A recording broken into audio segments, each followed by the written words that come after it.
So in Uzbekistan, they reported, specifically the office of Saida Mirziyoyeva, President Mirziyoyev's daughter, said that you told them, and they were very happy to hear this, that you were not there to preach. And yet, you, in your job, you have to promote U.S. values. You have to promote U.S. priorities. How do you do that without telling them what to do, how to do? You still want them to go a certain direction, right?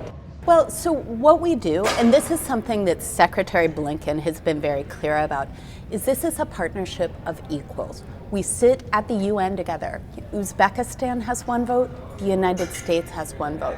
And when we sit around a table, we need to listen as much as we talk.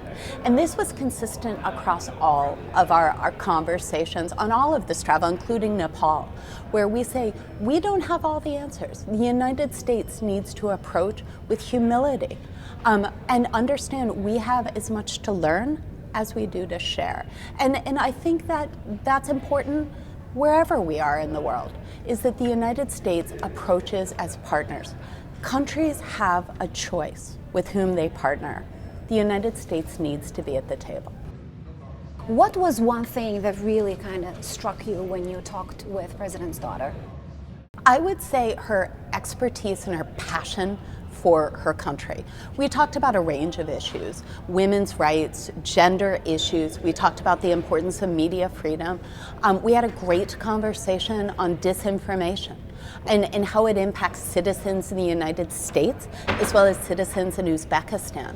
And again, this is something which, you know, as a journalist, none of us have the answers to, you know, because this is such a fast-moving and fast-evolving problem. And there's no borders to disinformation. So we need to address this collectively.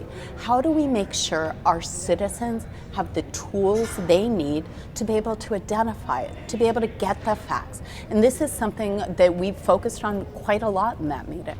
Usually, the U.S. officials are quite careful in engaging the members of President's family wherever they go. And in Central Asia, where you have so many problems of corruption related to nepotism, for example, you know, it was really surprising for us to see you meeting a member of the ruler's family.